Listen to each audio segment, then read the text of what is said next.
रहने वाली निहारिका की शादी गांव के राम से हो जाती है। निहारिका को ज्यादा किसी चीज का शौक नहीं होता, जिस वजह से वो ससुराल में खुशी से रह रही होती है। लेकिन गोलगप्पों का प्यार सबको बहुत परेशान करता है। देखो जी, हमारी शादी को ना 1 हफ्ता हो गया और मुझे गोलगप्पे खाए हुए पूरे 7 दिन बीत गए। इतने लंबे समय तक अपने गोलगप्पों के बिना मैं आज तक नहीं रही। ओहो, आई बड़ी गोलगप्पे खाने वाली। हुक्म तो ऐसे चला रही है जैसे तेरे पापा ने हमें यहाँ कोई दुकान खोल कर दी हो। बेटी तो दी है ना, अब उसे थोड़े गोलगप्पे तो आप भी खिला सकते हैं ना। अरे देखो तो जरा, नास पीटे गोलगप्पों के पीछे कैसे कैंची की जैसी जुबान चल रही है इसकी।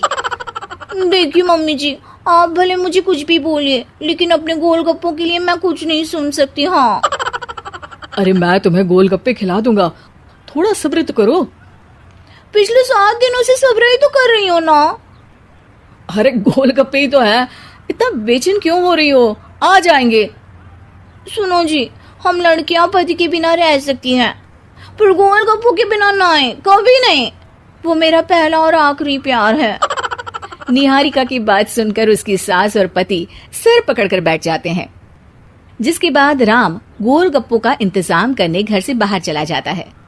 कुछ देर बाद वो गोलगप्पे लेकर घर वापस आता है, जिन्हें देखकर निहारिका सारे काम छोड़कर खुशी से भागते हुए राम के पास आती है। तुम आ गए? इतनी देर क्यों लगाई? पता है ना मैंने तुम्हें कितना मिस किया। अरे थोड़ी देर पहले ही तो घर से गया था। क्या तुम? अरे मैं तो अपने गोलगप्पों से बात कर रही हूँ, तुमसे नहीं। निहारिका का गोलगप्पों के लिए ऐसा प्यार देखकर राम हैरान रह जाता है। अब वो गोलगप्पों को प्लेट में अच्छे से सजाकर उन्हें खाने बैठती है, लेकिन पहला गोलगप्पा खाते ही वो गुस्से में प्लेट खिसका देती है। ये कैसे घटिया गोलगप्पे उठा कर ले आए? न पानी में स्वाद, न गोलगप्पों में।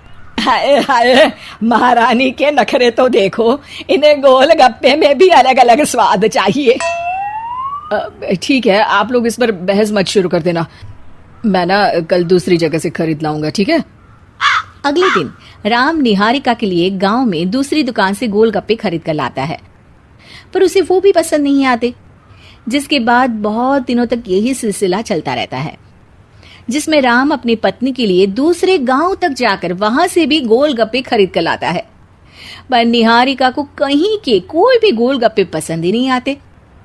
तुमको तो अच्छे गोलगप्पे की पहचान करना आता ही नहीं है। तुमको गोलगप्पे का प्यार पता ही नहीं है, तुमसे कुछ होता ही नहीं है। अरे तुमसे बहुत होता है तो तुम खुद कर लो ना। सास की बात पर निहारिका बैग पैक करके घर से जाने लगती है, जिस पर राम उसे रोकते हुए कहता है, अरे इतनी सी बात पर कोई घर छोड़कर जाता है क्या? मैं कल शहर जाकर तुम्हारी पसंद के गोलगप्पे ले आऊंगा, ठीक है? आपको कहीं जाने की जरूरत नहीं है, मैं ही शहर चली जाती हूँ और घर छोड़कर नहीं जा रही, गोलगप्पे खाने जा रही हूँ।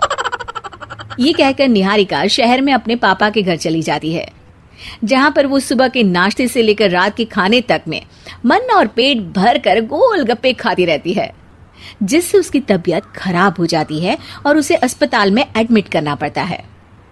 फूड पॉइजनिंग है, जंक फूड बिल्कुल बंद करना होगा।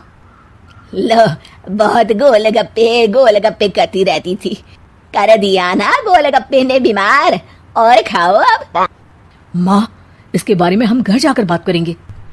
कुछ दिनों में निहारिका ठीक होकर अपने ससुराल वापस आ जाती है, जिस पर एक बार फिर सास बहू की नोकझोंक शुरू हो जाती है।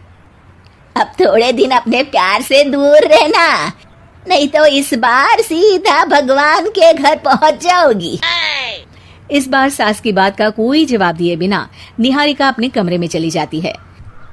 बीमार होने की वजह से निहारिका गोलगप्पे तो खा नहीं पाती, लेकिन अभी भी उसके मन में हर वक्त उन्हीं के ख्याल चलते रहते हैं। हाय मेरे प्यारे गोलगप्पे, इस कलमुए फूड पॉइजनिंग ने मुझे मेरे प्यार से दूर कर दिया। मेरे गोलगप्पों, मुझे तुम्हारी बहुत याद आ रही है। अगर मैंने तुम्हें खाया तो मम्मी जी तानों के ही गोलगप्पे बनाकर मुझे खिला देंगी। एक दिन निहारिका अपने चेकअप के लिए डॉक्टर के पास गई, जिसकी घर से निकलते ही राम रसोई में जाकर कुछ करने लगता है। शाम को निहारिका के घर वापस आते ही उसकी सास कहती है, शक्ल से तो लग रहा है कि डॉक्टर ने थोड़े और समय तक गोलगप्पे बंद कर दिए। अच्छा है, कम से कम अब हमें पूरा दिन गोलगप्पा पुराण तो नहीं सुनना पड़ेगा। सास की बातें सुनकर निहारिका चिढ़ते हुए अपने कमरे में जा रही होती है। तभी राम गोलगप्पों से भरी एक बड़ी प्लेट लेकर उसके सामने आ जाता है, जिन्हें देखकर निहारिका का चेहरा खिल उठता है। ये मैंने तुम्हारे लिए बनाया है। तुम्हें अपने पसंद की चीज खाने से कोई नहीं रोक रहा। जितना खाना है उतना खाओ, लेकिन उससे खाने की एक लिमिट होनी चाहिए। हाँ बहू, किसी भी चीज की अति हमेशा नुकसानदायक ही होती है। ठीक है, पर अभी मुंह में पानी आ रहा है। गोलगप्पे खाऊं प्लीज? अरे अकेले क्यों, सब साथ मिलकर खाएंगे ना।